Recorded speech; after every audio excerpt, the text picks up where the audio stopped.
Hello, everyone. Welcome to day three of More Than Medicine. We are talking to two very interesting curricular activities as a medical student. And the people on this stream today are people who have delved into a little bit of all those three things. And first, I'd like to call my newly acquired friend, Zuka. Hi. Hey, Leica. Hey. Hi, can you hear me? Yeah, I can hear you. Can you hear me? Hi, Zuka. So, Zuka is someone I got to know quite recently. I'm really glad I got to know him quite recently. Today, we've had quite the day troubleshooting and making this Facebook Live stuff. So, medical students can do more than one thing, proven That's again. right. So, Zuka, tell us to everyone listening today, tell us a little bit about yourself. Sorry, can you please repeat the question? I couldn't hear it. Can just tell us a little bit about yourself, like why you're in medicine and what brought you here. hmm So, my name is Zuka, and thank you, Leica, for having me here today.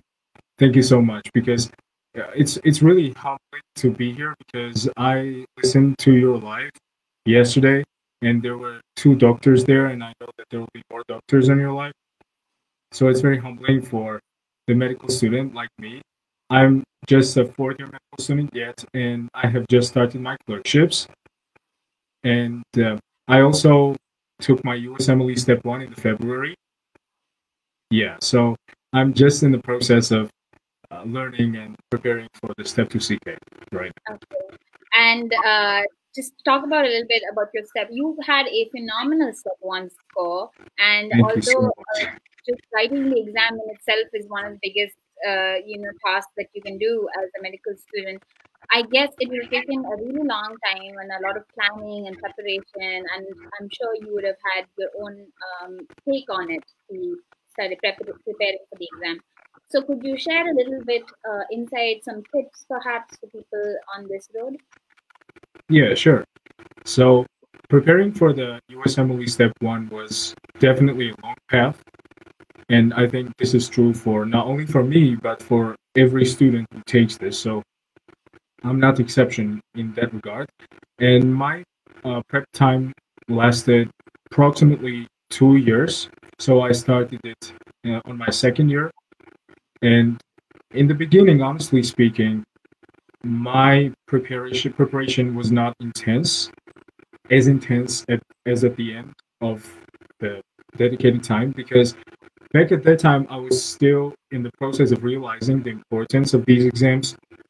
And hopefully, I had people who had taken step one at that time and who also used to give the USMLE classes on our USMD program. And I'm very grateful for their effort because they really made me realize how important these exams are, probably sooner than I would do on my own.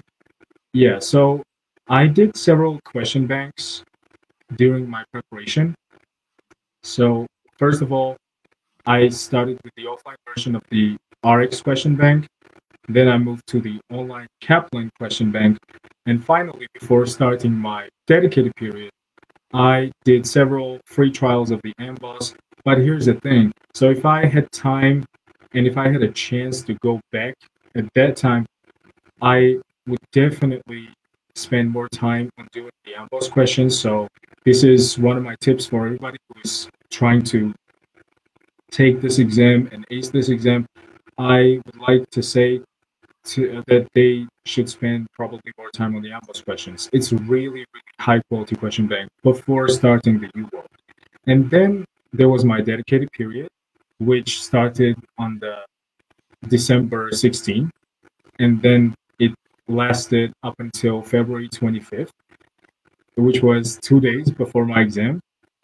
And during that time, I had a very organized schedule. So I knew what time I had to wake up. I knew what time I had to go to sleep. And also, I knew how many sets of questions, of UWorld questions, I had So, to do the during question time. banks you were talking about, so you did multiple of them, right? Like, how did you incorporate them into your everyday schoolwork?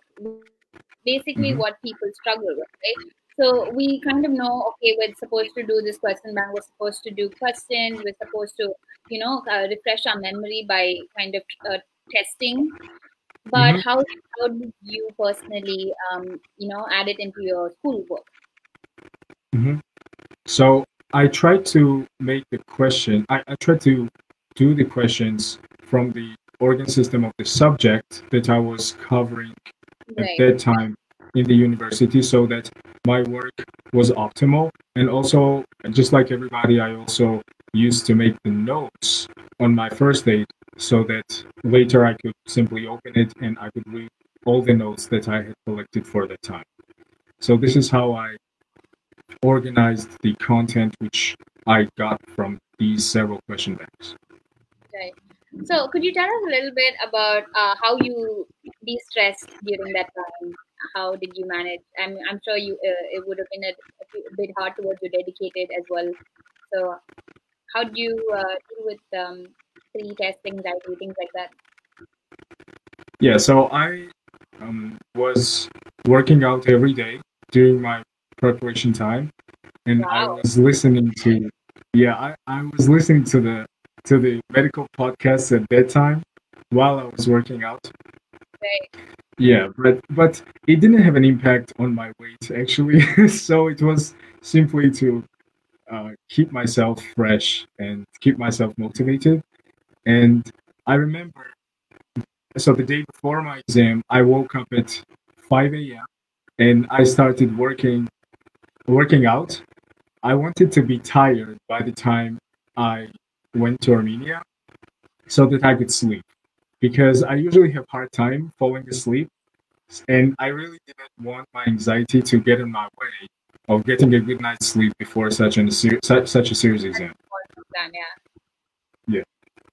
Yeah. So what did so working out like? What do you work out like? You would go to the gym, or you worked out at home, or you made time. You even incorporated that into your schedule during medical. It's quite honestly amazing. I tried to for a bit, but it was really hard, especially when you probably studying like 8 to 9 hours a day.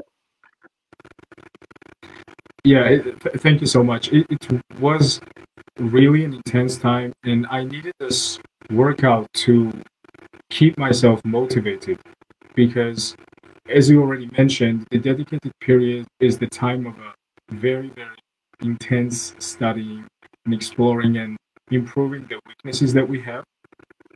And I really needed to stay sane at that moment. So So that's why. talking about subjects you were found difficult. So how would you go about them when you were studying for your step one? Like when you did poorly on a subject, like how would you go back and do more questions, or would you read more material, or how did you go about that? Hmm. So it really depended on what I lacked. So what I mean is, if I knew that I lacked the knowledge in a specific subject or the organ system, then I used to go back and learn more and read more. But then if I knew that I lacked simply the test taking strategy, I used to do more questions because for me personally, doing the questions is the time to improve my test taking strategies. And so what I'm saying right now is not universally true because I know people and I have friends who learn brilliantly with the questions, but this is simply not my style. So I'd rather go back and read a little bit more. And after I'm ready for that knowledge, then I can do more questions to improve my test taking strategy. So we captioned you today. Actually, I'm really glad you were placed today on Western Blood Wednesday because you like a little bit of research, you like a little bit of internal medicine, you like neurology, you like a lot of things. So it's kind of perfect that you're there today where it's a bit of everything. Tell us what about medicine interests you, or like where you think you're kind of leaning towards. Hmm. So, as you already mentioned, I'm really interested in the neurology and neuroscience in general because I feel that this is the field where there's a lot of research currently being underway. For example, there's one research that I'm particularly interested in, So it's going on at the University of Chicago, and there are the neuroscientists and psychologists. It's a joint effort, so they try to make a brain map, which they call connectome. So this is a new term coined by them, and they try to explain our behaviors and our patterns of behaviors by the neural connection. So this is type of knowledge that really ignites my passion, and I think this type of knowledge really fits my personality. But at the same time, I'm really interested in internal medicine at this point, and the reason for this is that internal medicine is very broad. So I get the sense that internists get the patients with multiple different conditions, and they need to think a lot and they need to integrate their knowledge. So I think that's another reason why I like internal medicine. Yeah, I think it's very hard to get bored with what you're doing if you're an internist. Right. Yeah. And also, it's kind of interesting that you brought up a study that like connectome, because that's basically things that ignite curiosity, not just things we read at uni, but like, okay, let's look a little bit more on the internet and things like that. So I honestly, that's amazing, and I encourage you to do more of that. And also, since today we're talking about extracurriculars as a medical student, I know Yeah. that we barely have time to incorporate hobbies, but you have managed to a few. So could you tell us a little bit about that, please? Yeah. So when I have free time, I usually sing. So um, my family is very musical family, and almost everybody sings in my family. So especially my older sister, who's a real talent. I mean, I'm not saying this because she's my sister. She really is a talent. Could And have so arranged for a little concert. If I'd known that your entire family was quite musically talented, I think I would have asked you for a little bit. thank you. Yeah, we rarely sing together, even though most of us sing. But So, what me kind and of music do you generally, Georgian music or classical or so me and my older sister do the covers of famous songs, and they include the songs from soul, R&B. We also have some favorite performance from the pop music. Yeah, and she's a great fan of Stevie Wonder. I'm a great yeah? fan of Eric Clapton. So we we sometimes have a conflict of which song to cover and which performer to choose, but we have never went broad in this. So at most we have posted our video on the Instagram, but not more than Okay, okay, I'm going to check this out. I'm a bit. that.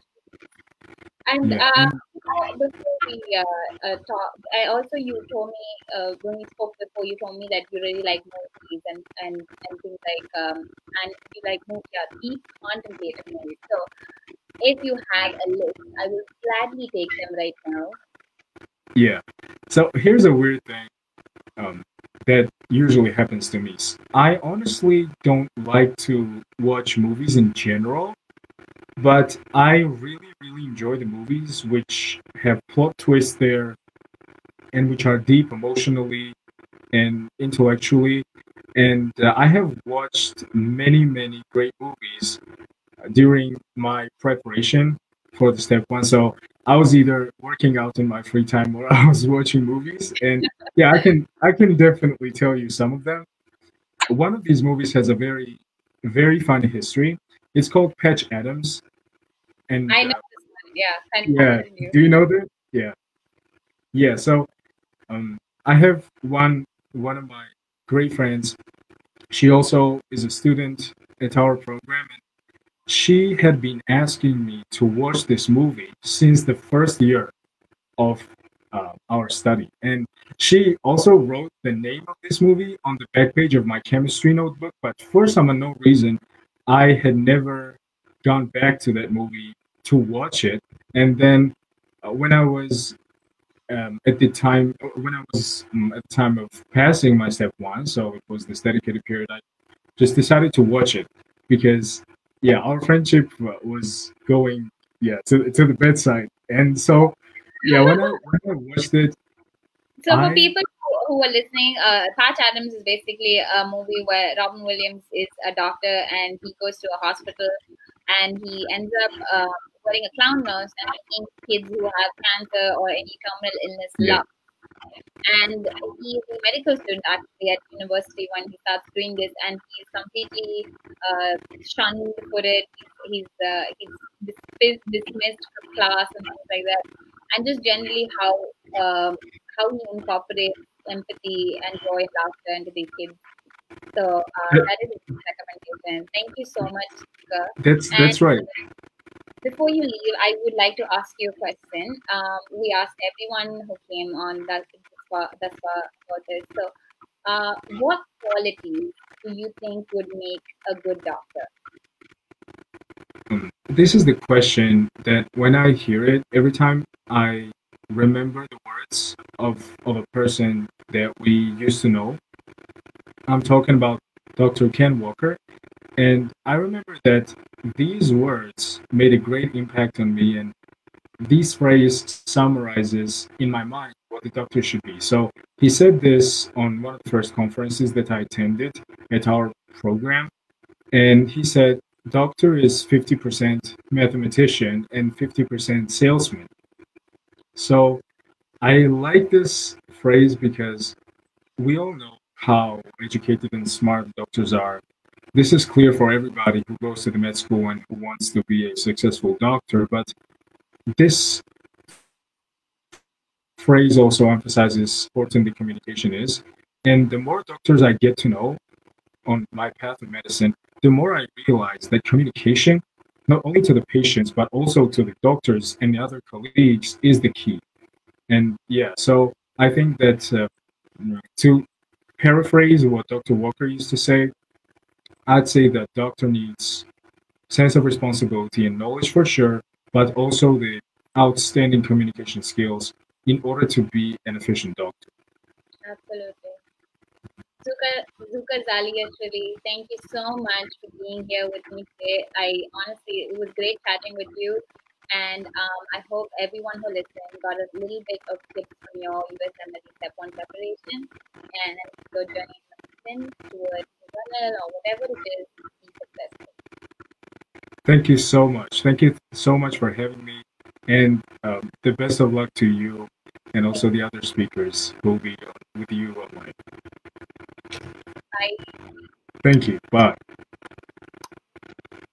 So that was Zuka, guys. He is such a fun person to talk to. And another very interesting person who I want to introduce next is my friend and colleague, Giorgi Maziashvili. Giorgi's CV is quite long, so I'm going to introduce him. I'm just going to bring him on and let him tell you himself.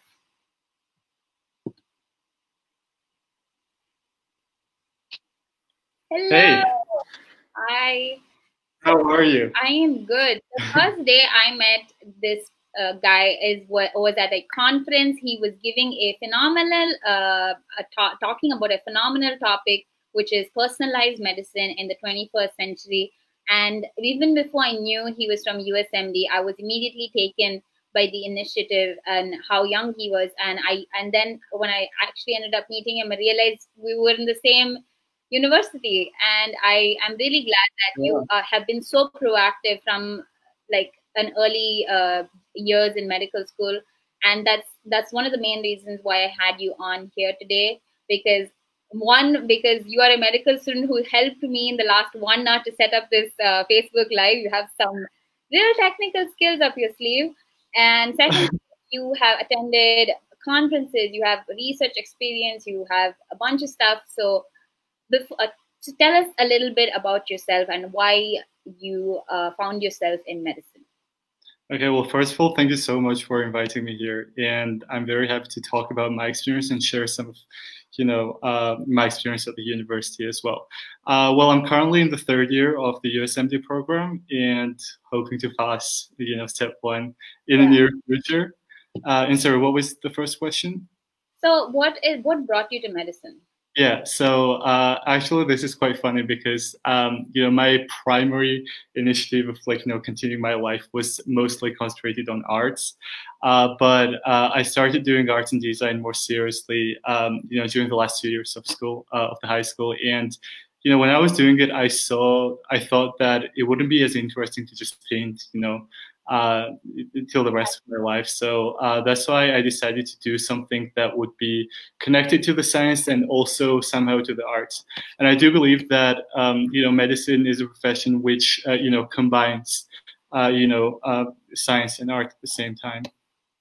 I completely understand that, but it's just that in medicine we have a lot more difficulty in kind of being creative or just finding that barrier between, which is where patients come in handy, right? Like the fact that we can communicate with them and things like that. So tell us a little bit about the research that you worked on. Yeah, so I have to correct you here. I've not done research. However, I did some kind of case reports for the conferences. That's the biggest experience that I gained so far, I guess. That was basically a case report for the genetics conference, the Human Genome and Health. And I did it with my friend and also under the mentorship of our genetics professor. What I did was, I went to my professor and I asked her if I could, participate in this conference. And then we started searching for some interesting cases, and we found, a woman who was admitted to one of the cardiology clinics in Georgia, and it was a quite interesting case of a woman with recurrent thromboembolism. Went deeper, and the main responsibilities were just like talking to the patient, taking some history from her, and then making up some kind of poster that we could present on the conference. And it was actually quite an interesting experience. I really enjoyed it. And another thing was to meet people from the other parts of the world who are already enrolled in this profession. Yeah, pretty much that. So you've also done an experience in Emory called Summer at Emory. Could you tell us a little bit? I'm not sure I can hear you. Okay, could you hear me now? Mm-hmm. So you had a little experience called Summer at Emory. Yeah. Okay. Yeah. So basically, I mean, I guess Summer at Emory was, yes. It was quite a life-changing experience, I would say. The trip was short, of course. It was about 3 weeks, 4 weeks. But I actually learned a lot about how the US medical system works. Although we were fortunate to get to know doctors practicing medicine in the United States, I, also made some American friends who I'm still keeping in touch with. And, also this trip, I think, answered some of my questions that were not very clear by the time I completed the first year of medical school, and I was just blessed to be a part of it. That's very, I really like the fact that people always find what they want to do in medicine. It just keeps adding on and on as you go. Like in your second year, perhaps you found out something about medicine, third year about research, etc. I mean, your case study and things like that. Could you tell us any memorable experiences you've had in the hospitals or like your, yeah. Yeah. It is actually quite an interesting thing that you said, because my first experience at the at the clinic was during the second at the BAD practice, and we basically were supposed to go into the wards and speak with the parents of the children, and so basically, I went to the patient who was a 2-year-old boy. I think his name was David, with a respiratory infection. And I remember I was very nervous because, he was my first patient. I didn't know how to interact with the parents, not to say anything wrong. And I basically went there, and this guy's face was shining while I was nervously asking the questions to his mother. And you could see that he wanted to interact, but he didn't know how. This might not be an interesting story for others, but it was quite special for me. And it kind of, the moment felt like he welcomed me to this incredibly rewarding profession. And, you know, I'm happy to think about it this way. I actually think that's really endearing, because your first moments will only be special to you, right? Yeah. And it's, you know, during the first 2 years, we only learn about science of medicine. But whenever you step into the ward and you actually interact with the patients, it is quite interesting. I remember being very nervous, and, you know, I was just leaning down, you know, trying to interact with a child and also with a parent, and it was quite hard, but it was definitely, you know, the experience that I'll never forget. That's amazing. So, have you thought about what kind of medicine you'd like to practice in, or is it too early, or are you still curious about? Yeah, I mean, I think so far it is early to say anything, but what I'm considering, I can say it is emergency medicine. And, you know, I hope, you know, I'll get there one day, but, you know, I felt like emergency medicine will give me the opportunity to practice, you know, around the diversity of the cases. And, you know, it also looks like requiring more, you know, physically active, you know, work in the physically active work. And I also feel like, you know, I can't imagine myself just like sitting in the office or doing something. I want to, you know, be occupied by the profession where I can, you know, interact with the patients, have an active role, and also, you know, be enrolled in the clinical practice. So that was the reason I chose emergency medicine. Actually, emergency medicine was one of my funnest clerkships that I've had in Georgia. It was one of those very go kind of very adrenaline filled kind of clerkships. So I get why. I actually did seriously consider emergency medicine for a while, but yeah. What was the reason you changed your opinion? I think it's because I wanted to have more long-term connections with my patients, because the best and the worst thing about being an ER doctor is that you only have 24 hours to get to know someone, get to discharge them, and that's what makes it interesting. Like the time that you have, the very short time that you have. Yeah, sure. Have you been in a ER emergency room here? Like, have you ever? Well, not yet. I was when we went to Emory. We went to the Giorgi hospital where we had a chance to walk around the emergency department, and it was quite interesting. But unfortunately, I haven't started the clerkships yet. But I really look forward to it. Okay. I'm gonna look forward to seeing how you like medicine here.